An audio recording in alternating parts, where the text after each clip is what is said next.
are recording. Woohoo! Well, so this is episode 1, I guess. Bench Jeweler Memes podcast. I mean, we could have a prequel, so we could start with episode 4. That's for the Star Wars fans. Oh, We're not nerds. We're bench jewelers, Brad. of course. Oh, we just said names.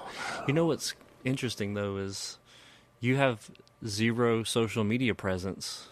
Or maybe I have all the media presence. You don't know. I am completely anonymous one way or the other. We debated this quite a bit, actually, if we're going to use fake names, just going to use names. I feel like which is going to happen organically. I've already said your name. There's no presence of you online, pretty much. If you accidentally say mine, it is what it is. What, Dusty? Like that? Oops. Yep, there it is. All right, so it's Dusty and Brad with the Bench Jeweler Memes podcast, and this is episode 1, and we are quite literally recording this about, 33 minutes before our shop opens. And I think the only thing that would make this perfect is if someone starts knocking on the door before. You know they will. It wouldn't surprise me. Battery, watch in hand. I mean, it's a day that ends in Y, so someone will come up to the door before 10 a.m., but who knows? And who knows when this is going to get posted either, but we'll get to that in a minute. But I thought today's first episode, it might be a little all over the place, but it is what it is. We had to get started. We've been teasing this for, it feels like months, and even this morning on the way here, I got pulled over, and then the SD card wouldn't work for recording, so here we are. Mm-hmm. Should not be carrying those drugs. I've told you about that. I don't want to talk about that this morning. We'll save that for another episode. But I've been thinking about why did we do a podcast? And surprisingly, me and Brad are going to get into our history here in just a minute. But we don't spend these are going to feel very fun because we don't spend a lot of time planning or talking about what we're going to talk about. But Brad, why do you think we started a podcast? To get paid. Is it because we don't make a lot of money as bench jewelers? It's just that we all want to get out of this industry, and so if this is our escape route, then we will take it. But then personally, that's why I'm doing it. This is going to be funnier the longer we go on, but then if this takes off and we get out of the industry, what are we going to talk about? I mean, we have stories for a lifetime, I guess. Yeah, it's true. I guess we'll have to work like a couple hours a day just to keep everything fresh. Brad, do you listen to podcasts? Yeah, I do on occasion. Have you ever found a good jeweler's podcast? No.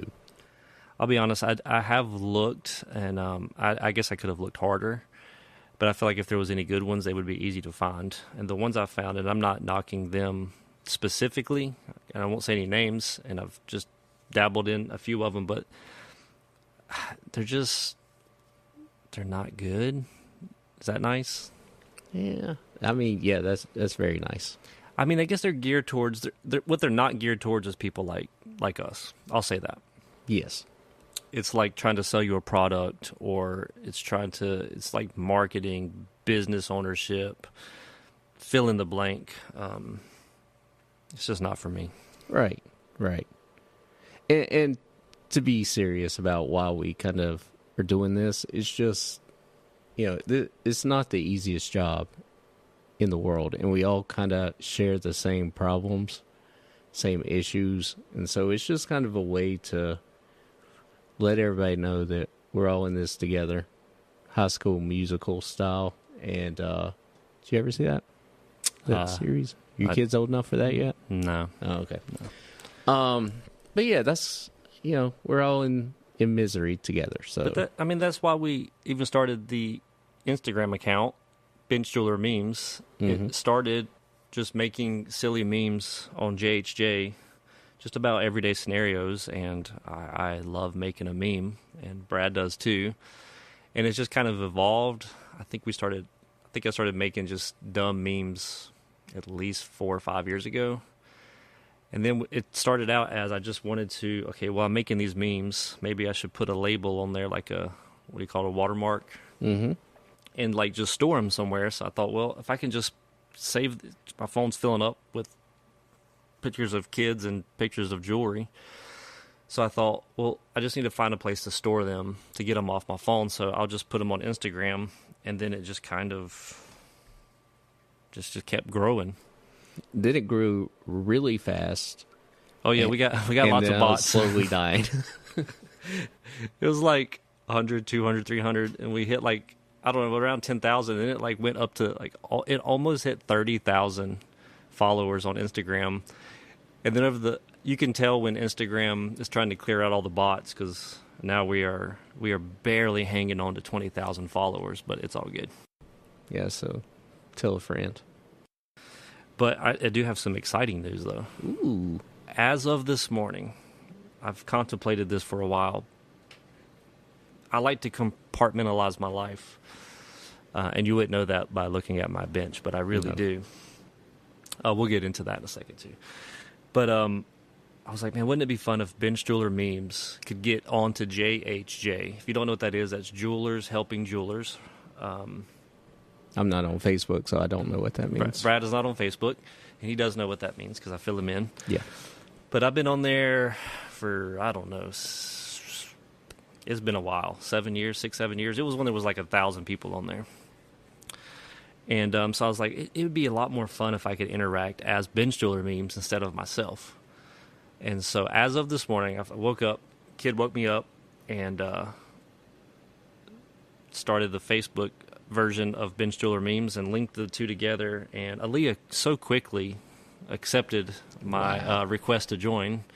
And I'm literally just a meme account. So nice.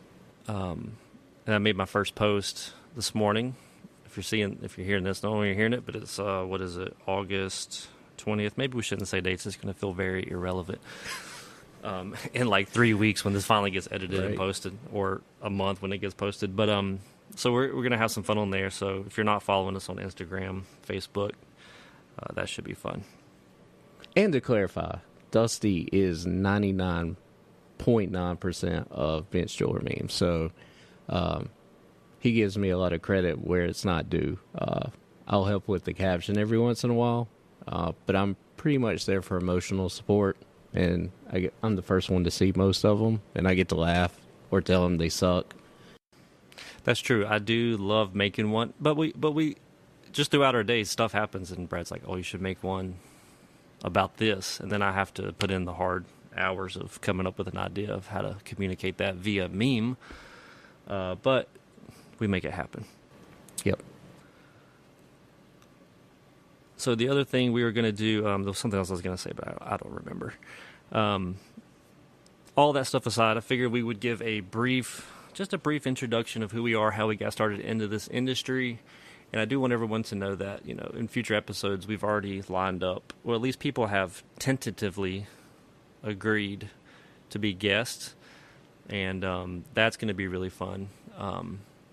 And one of the other things that we really want to put out there before we get too deep into this is we really, really want people to send, whether email or direct message, just crazy wild stories that you want us to share. Yes. We'll be sharing some wild stories, and you'll see why we have so many wild stories in just a minute. So, Brad, I'm going to let you talk for a minute, and I want you to kind of just tell the people how you kind of got into this industry, how long you've been doing it, and I'll interrupt you and ask you questions if needed.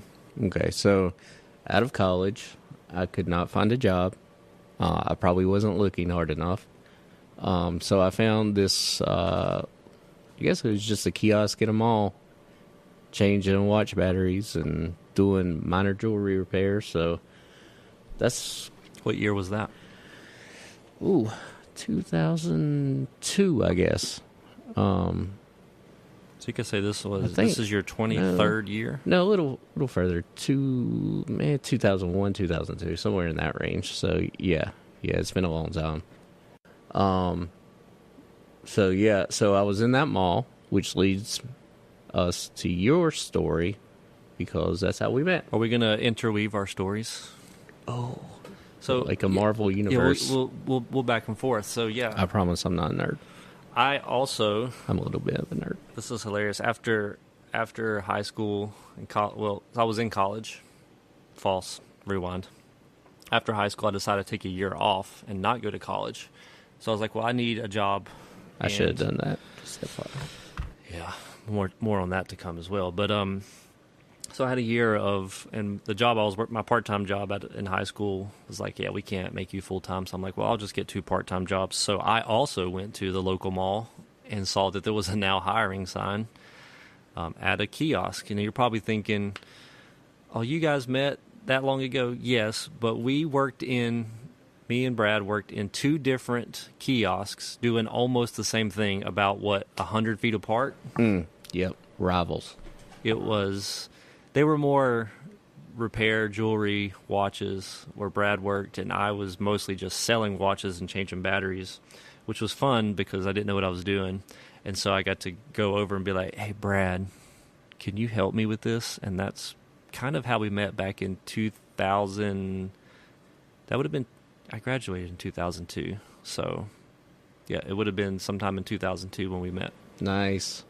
Yeah, because every time I saw your stupid face walk into my kiosk, I was like, God, what did he mess up now? Oh, he broke the crystal. Well, that's a fun one. Ooh. It was such a weird setup, but in hindsight, it all worked out. So, yeah, both of us kind of just started mostly with watch batteries, which is why you probably see so many memes and reels about watch batteries, because it's just part of our beginning. So technically, we've been somewhat in this industry for 23, 24 years for Brad. Mm-hmm. But the early years were mostly watches, wouldn't you say? Yeah, mostly watches. Then I got more into watches. Huge mistake. You got in deep in watches. I sure did. And that if you ever want to spend a lot of time and make no money, get into watchmaking. But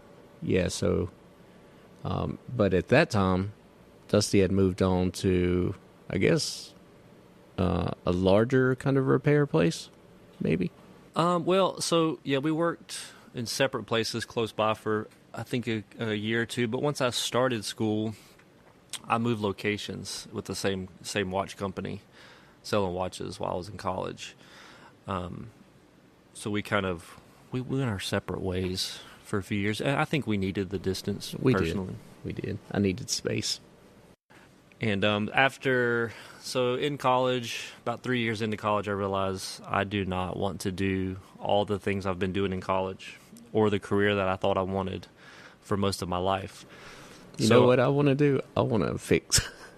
I want to change watch batteries for the rest of my life. So I was like, let me just, here's a plan. Let me drop out of college. Let's not get a college education, and I'll just go back to doing watch batteries and selling watches. It'll be, it's fine. It's the future. It's great.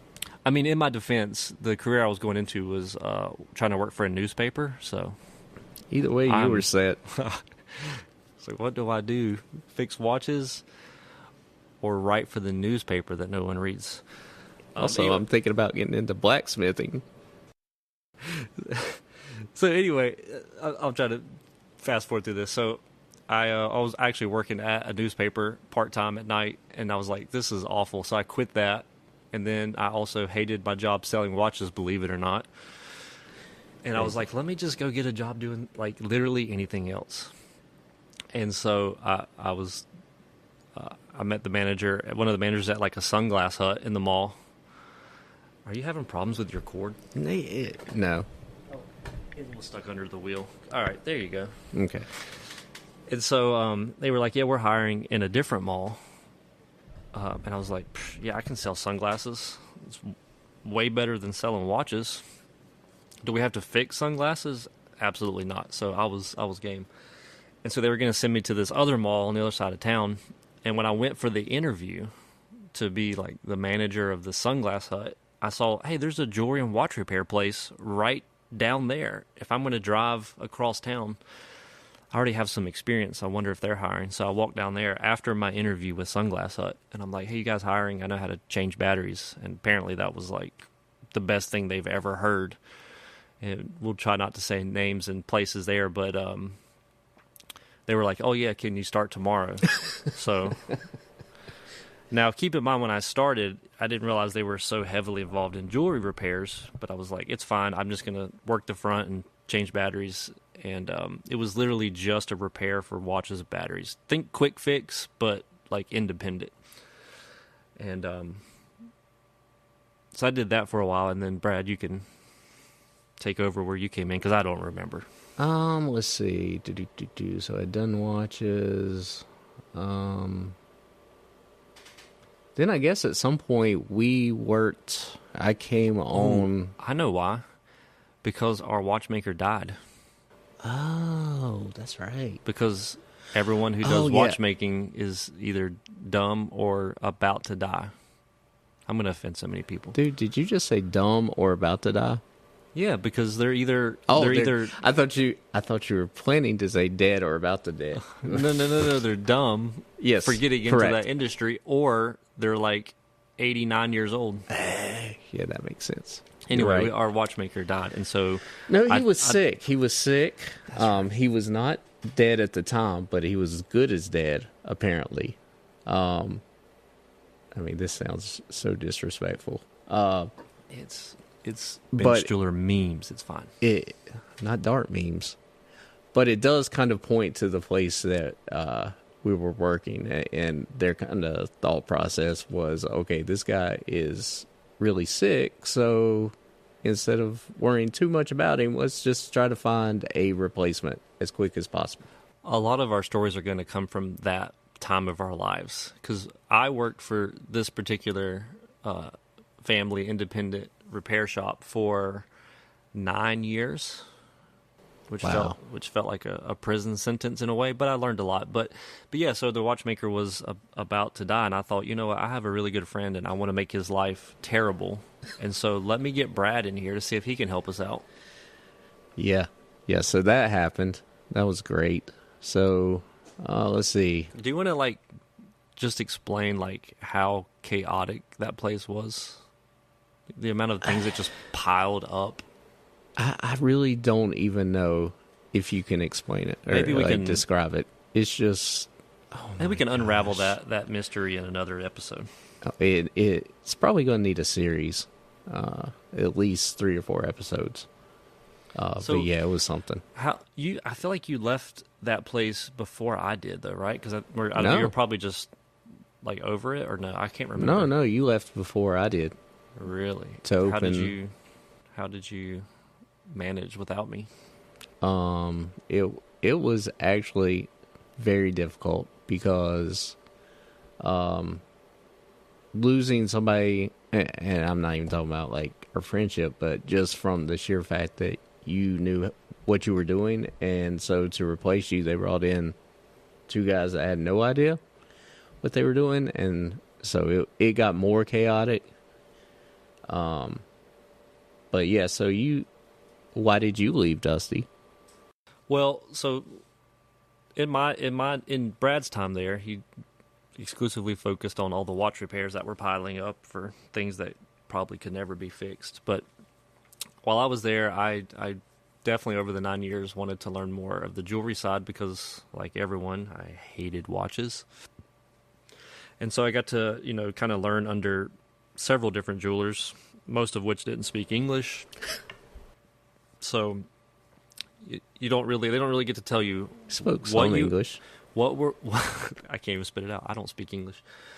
They don't really tell you how to do it. They just yell at you when you did it wrong, and then you get to figure out how you did it wrong. But over 9 years of that, and this was like a place in the mall, so every repair, whether it be watch or jewelry, unless it was big watch stuff, was done within an hour. So ring sizing, pick it up in an hour. Chain solder, pick up in an hour. Stone fell out, pick it up in an hour. Batteries were done while you wait. I wish I would have at a young age started keeping track of how many batteries I replaced. Dude, and that's the thing is even though I focused on watches, you have replaced way more batteries than I have. Because I had to work the front. Yes, because I was focusing in on servicing one watch over hours. You were replacing 100 watch batteries. Oh, we did at that location, we probably did 100 a day. Oh, Like, easily. And then Easily. I think that might have been on a slow day, to be honest. God, you remember Saturdays? Oh, I mean, it was just I spent my whole life looking down, yeah. which is why I have back and neck problems, probably, and terrible posture. That's probably it. But, so yeah, after about 9 years of that, I tried to leave multiple times because I don't know. It sounds pretty fun, I guess. If you're listening, you're probably thinking that sounds ideal. We're gonna have a lot of stories about that place. Don't even. We're gonna have lots of stories about that experience. But we're trying to do an overview of who we are. So finally, in 2016, late 2015. So, side note, my wife, her grandfather was a watchmaker for 59 years in the area that we live, and again, we'll go into more details later. So it was kind of interesting. Even when I started dating my wife, I had just started changing watch batteries, and that was kind of funny. But he worked inside of a little small town jewelry store that had been here for a long time, and I would come visit him because all the stuff Brad couldn't fix, I would have to drive over to my grandfather-in-law at his place of work and say, like, hey, can you help us with these Rolexes or these pocket watches, stuff like that. Because he was a legit watchmaker. He went to school and everything. He did not.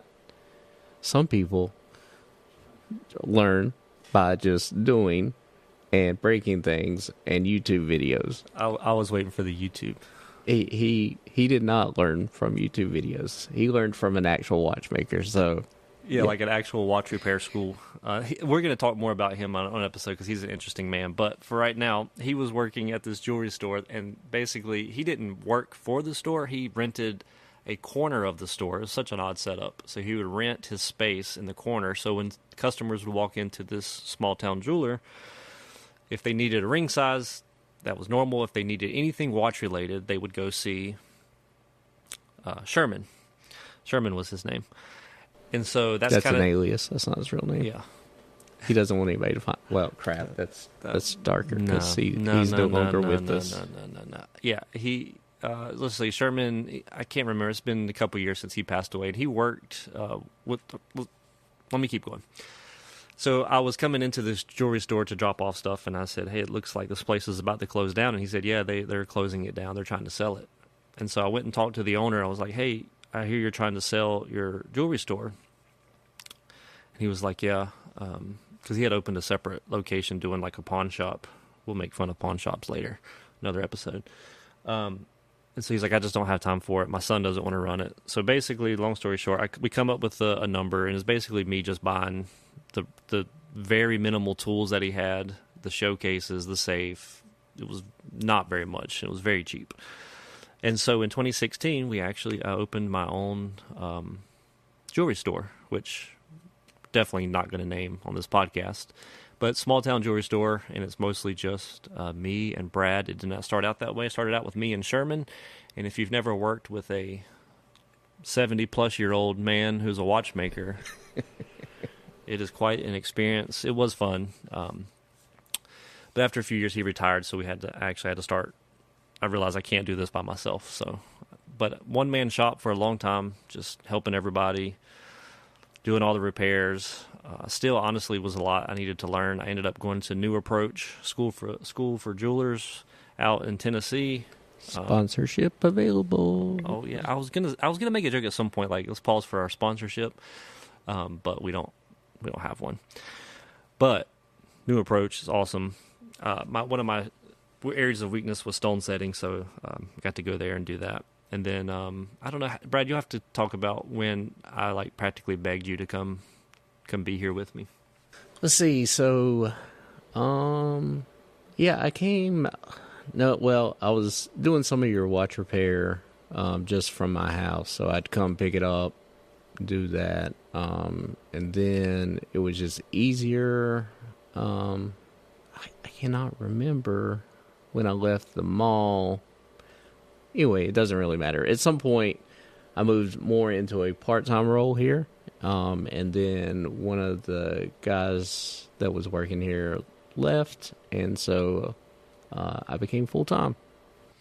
Now, this is where, because we're going to have to cut this podcast off in the next 7 to 8 minutes, but Because we have to open. this is where it gets fun because, Brad, by the time you started working here, I had already purchased a SESMA laser welder from Guess One, also another sponsorship opportunity. Man, just everywhere. SESMA is the best laser welder on the market. We don't down. say that until they pay that's us. right. Yeah. It's okay. It's there's all right. there's a lot of options out there, and I got the sense that Brad wasn't having a ton of fun fixing watches.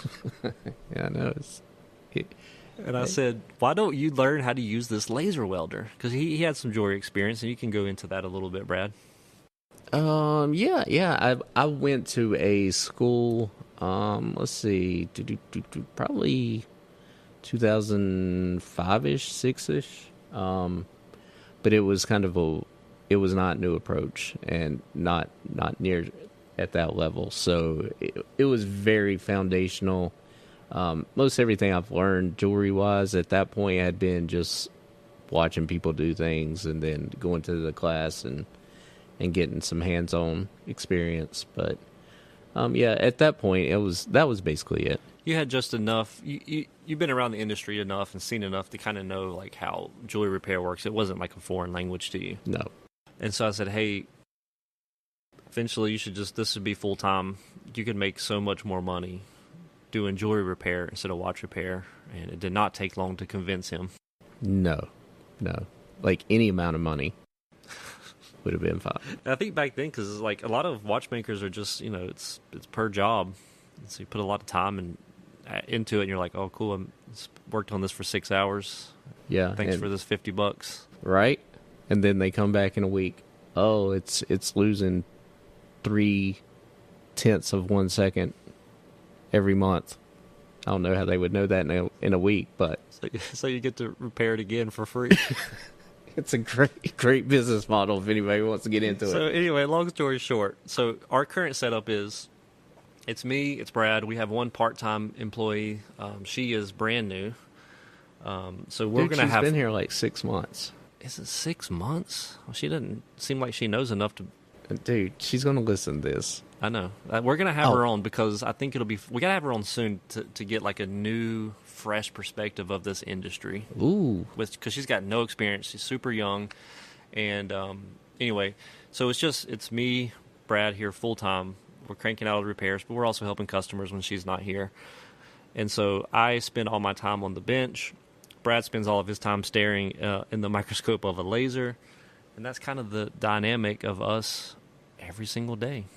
Yes, absolutely.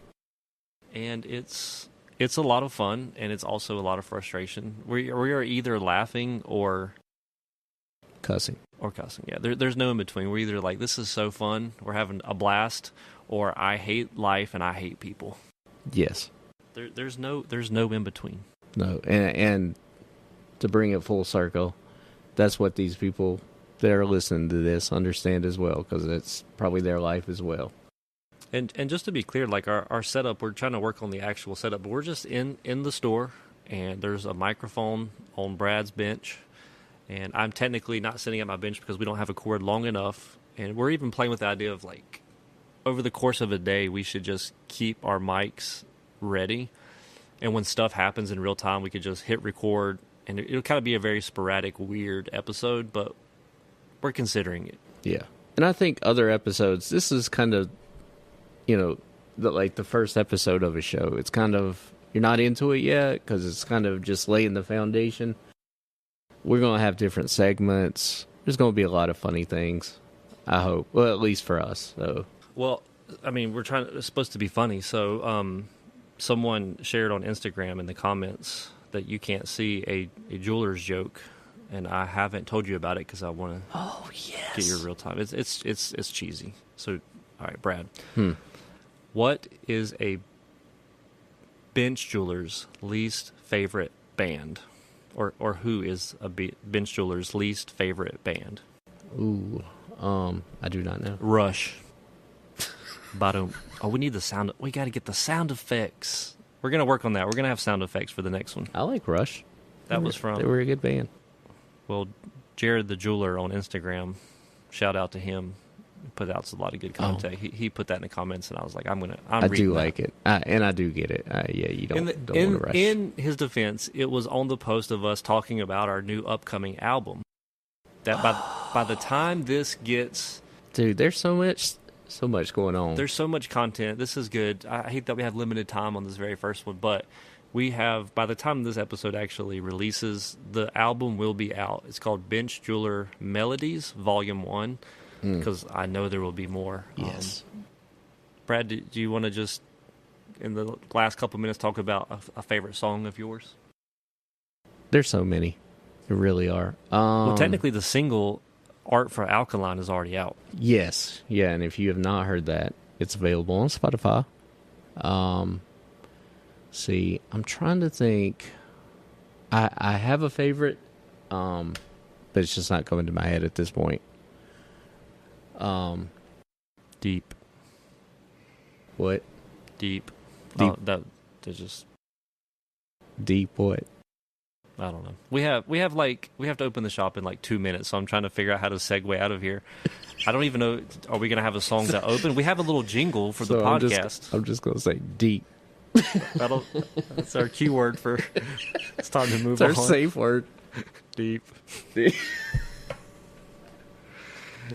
So the best part about this as we end is in just a few days I'm taking my vacation, and every time I say that on anywhere around bench jewelers are like, oh, what's a vacation? Oh, it must be nice. Must be nice. Never heard of that.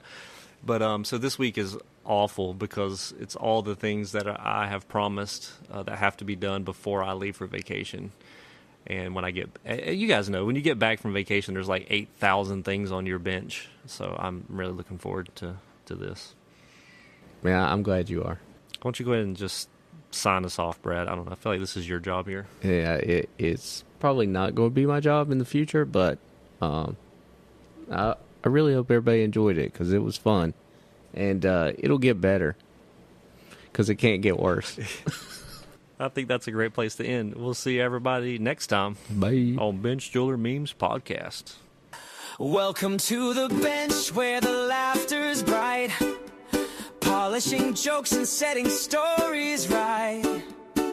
Grab your loot and pull up a seat. The Bench Jeweler memes can't be beat. From soldering fails to customer tales, we're sharing the gems that never go stale. Ring sizing nightmares and diamond drama too. We've got the inside scoop just for you. Bench Jeweler memes where the industry shines, cracking up over carrots and finding the signs, laughing at settings and joking about gold. The stories we share never get old. Wait! Tweezers and torches, magnification high. We're the jewelers who aren't afraid to cry.